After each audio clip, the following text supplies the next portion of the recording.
Hey everyone, how's it going? My name's Leon and today we're going to be talking about Gigabyte's next generation motherboards. That would be the 100 series Skylake platform. In front of me here I have a Z170X Gaming G1. Now this is a flagship motherboard that we want to introduce to you guys, and we'll just do a quick unboxing and overview for all of you guys to see. So straight off with the box you actually get this very flush premium look. It has a see-through casing for you, and on the other side you can see the motherboard for all it is. So we'll bring the motherboard out a little bit later, and then we'll show you the little features that's on the board. For the time being, let's go around the box and you can actually see what it has. So just to start off from the front, you can actually see that it does have that new Intel chipset logo, the Z170. So we are on the new platform now, and this new platform is the one that supports DDR4. Now DDR4 was actually introduced with the X99 platform, but now with Skylake it's actually eligible to use DDR4 or DDR3, and that's based on manufacturer specifications. The next thing I'd like to point out is USB Type-C. Now USB Type-C is the world's next universal connector, and it's able to support multiple protocols such as Thunderbolt 3, USB 3.1, as well as video and audio output. And as you can see right here, USB 3.1 is also one of the features that we like to note out. And with this flagship board, you're also, of course, going to get a GC USB 3.1 bay. Now, this is actually gives you the ability to have 3.1 capabilities in the front of your chassis. So rather than reaching to the back, you're able to connect this into one of those 5.25 front bay ports, and you'll have your Type-C as well as a standard A connector for your use. So that's in there, which is great for all of you users that don't have time, or your computer's in a compact space, you're not able to reach around the back, you can actually stick that right in front.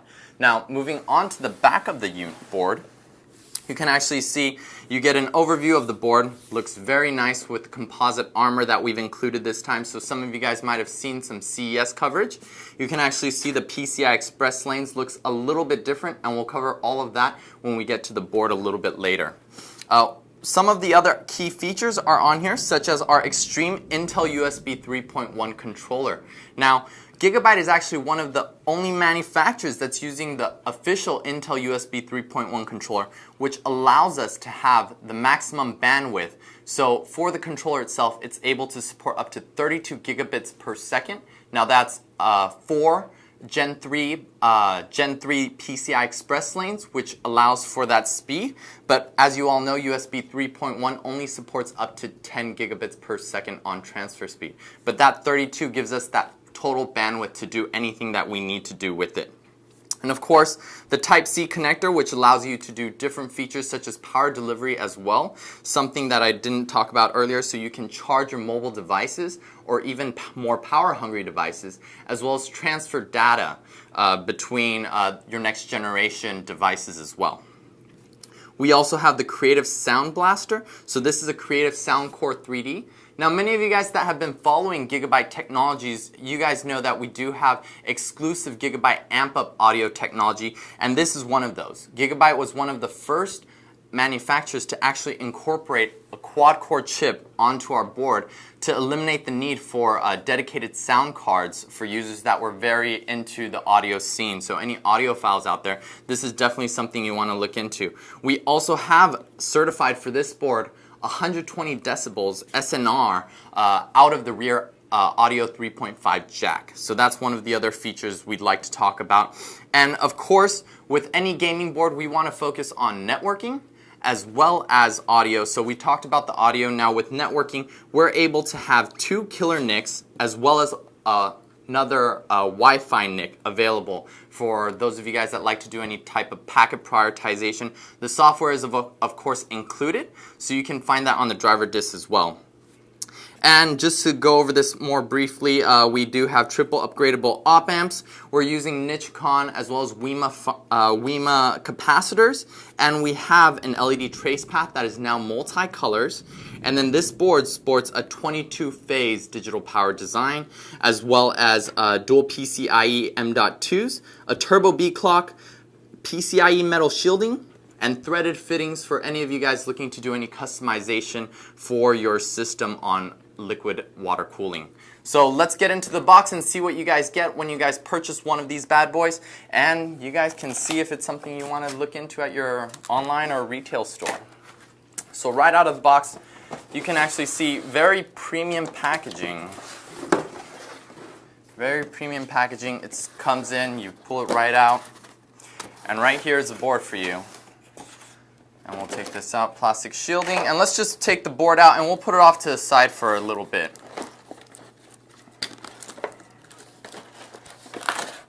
Okay. Right here. And let's see what we get inside the back box. So right off the bat, you can actually see you get this premium casing. We have our 3.1 bay. I'm just going to put that to the side. We have a SATA Express connector, 3 sets of braided SATA cables, and these have your straight through cables as well as a 90-degree cable for you to use. You have a crossfire as well as SLI bridge, and you have a Wi-Fi and Bluetooth antenna for you to use. So this board does come with Wi-Fi like we mentioned earlier. It uses Killer's DoubleShot Pro X3, and it allows you to use multiple LAN configurations. So in the box, there are some more goodies. Another bridge for 3-way SLI, a G connector, which we'll talk about a little bit later, also a padded I/O, and you can actually see there's some cables here, and we'll talk about that as well. A 4-way SLI bridge, a multilingual installation guide, an owner's manual with the driver discs, of course, and any other peripheral software for your wireless, some screws for you to use, and right here a cap and plugs, and as well a U.2 connector, and of course a little sticker to do some promoting as well as to show off to your friends that you're using a Gigabyte gaming motherboard. So all of these things we can cover very quickly. You have your graphics connectors, you have your antenna, braided SATA cables, additional SATA Express cables for you to use, the USB 3.1 just to give you guys a quick look at it. Right here, so you have your standard A as well as your Type-C, and it's connected via that SATA Express connector right here that's provided as well. So you can add additional power for your standard SATA power connectors and then use your SATA Express. Okay, drivers, multilingual, and then also we have our G connector. And this connector is very useful. This actually lines up with the front panel headers, and let me actually show you guys so you can actually get a close look. It lines up with your front panel headers so you can actually connect your pin headers before even installing, after installing the motherboard into the case, so you don't have to reach around. And what's really neat about the design is we've actually designed it so it has a lower profile. Rather than having pins already inside, this actually accepts your case connectors. Alright guys, so we just looked through the box and now we know what you guys are going to get when you get a Z170X Gaming G1 board. Now let's talk about the board and the different unique features that you'll find on it that Gigabyte has provided to you.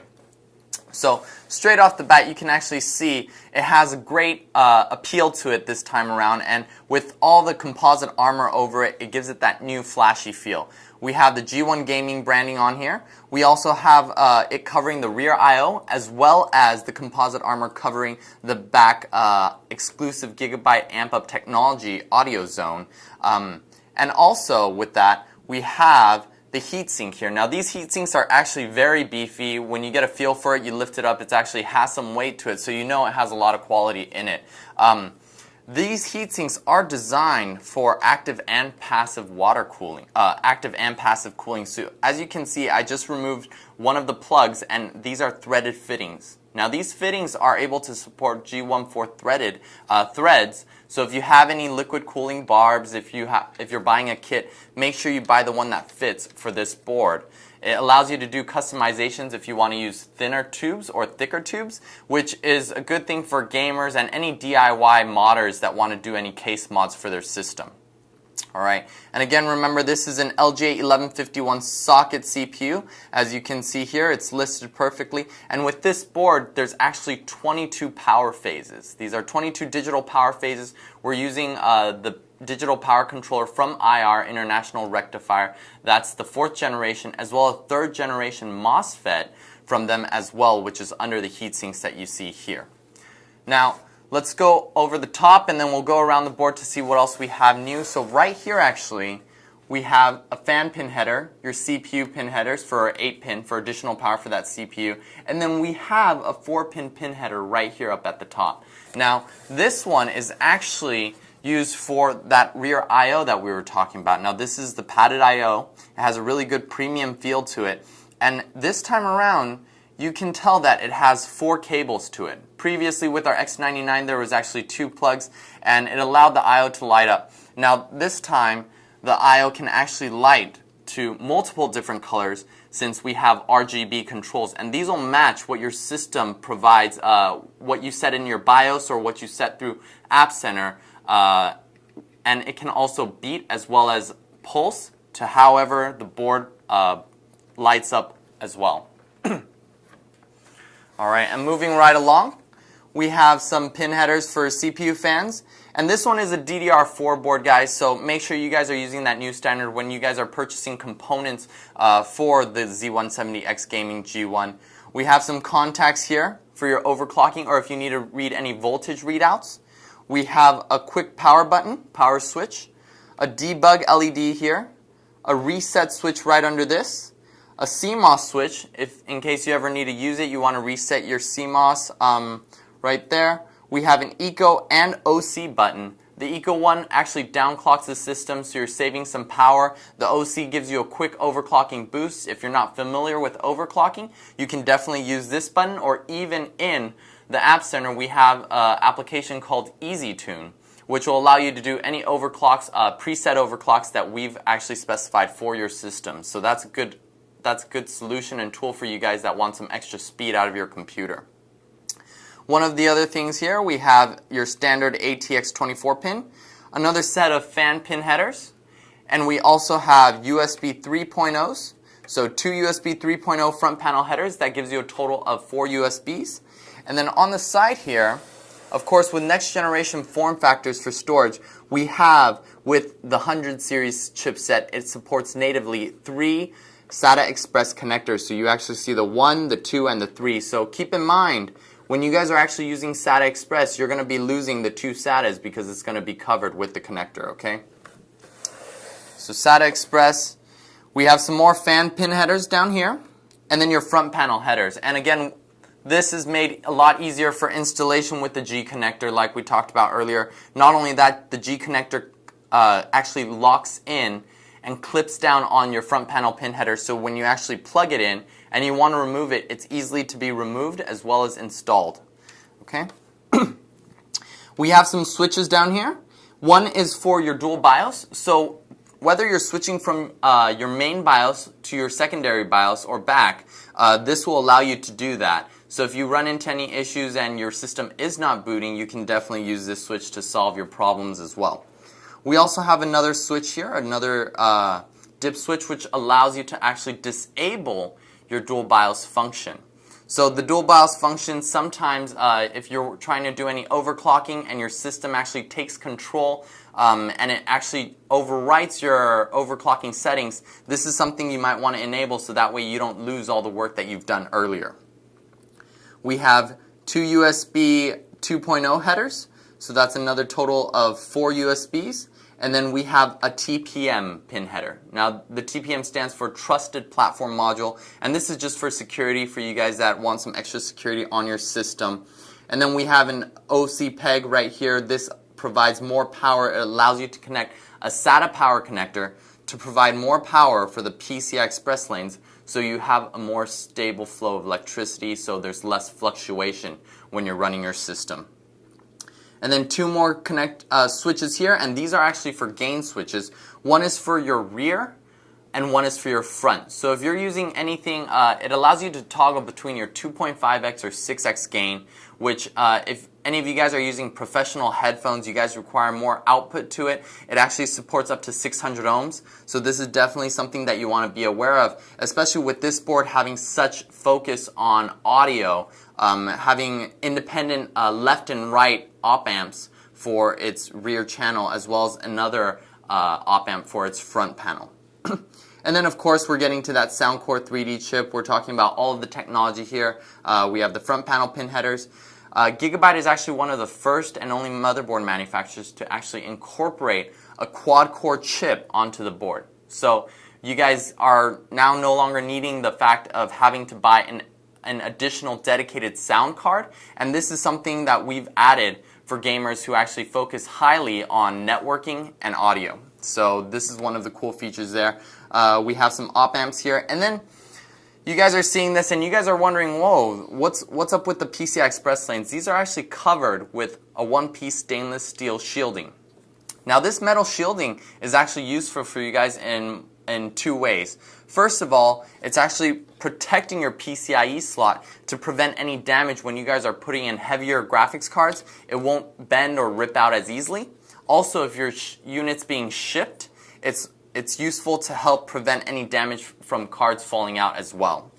And then we also have, with this one-piece stainless steel shielding, it actually prevents any possible EMI or ESD damage to your card or to your board. So it's helpful to protect your more expensive components on the board, right? We also have some M.2s here. So again, going with your next generation storage, M.2 is really the next new thing with NVMe's and everything like that. And with these M.2s, we're actually using a socket 3, and it's an M key. And speaking of M.2s, a lot of you guys might be seeing some new technologies out there. With this board we talked about earlier, you're going to be getting an M.2 to U.2 connector.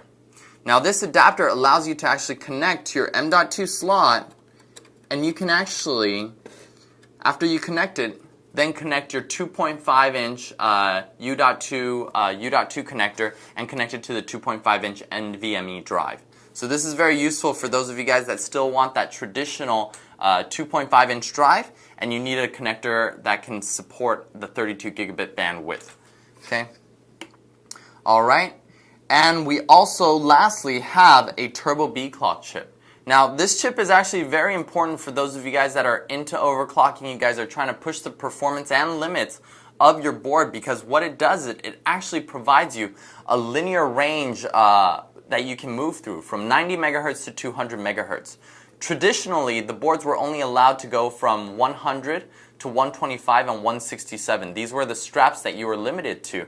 And with this chip, you're actually breaking away from that 5% threshold left and right of each strap. So you can now actually choose to have a 140 megahertz base clock with your board and overclock to whatever settings you like.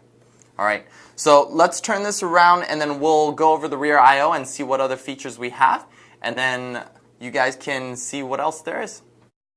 One of the other things I wanted to go over, because I know you guys always have a lot of questions about, is how many system fan headers do we have? And of course, just to count off here, we have the 1, we have 2, we have 3, 4, and 5. And of course, for the CPU, we do have a CPU fan pin header as well as an optional fan pin header if you're looking to do a water pump and you need to have full power all the time. And these are, of course, PWM fans where you have controls through either the App Center or even our BIOS. So let's swing around to the rear I/O so you guys get a better look of it, and that way you know what you have on connectivity for the rear.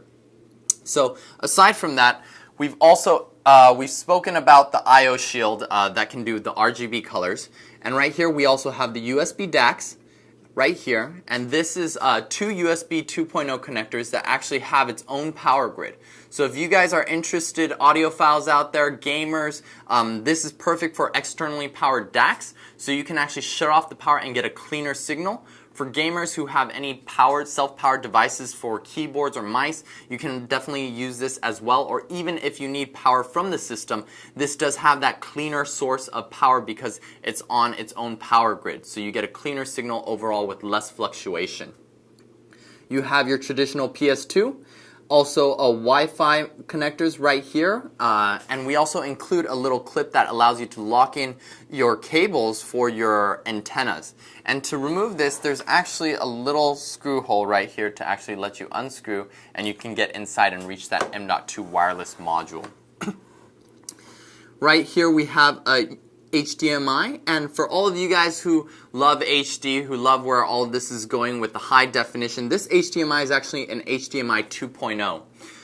This means it allows you to actually display 4K content at 60 frames per second. So if you guys want to do a movie night, anything like that, this is definitely this is the board that you want to get because it has that ability to do so.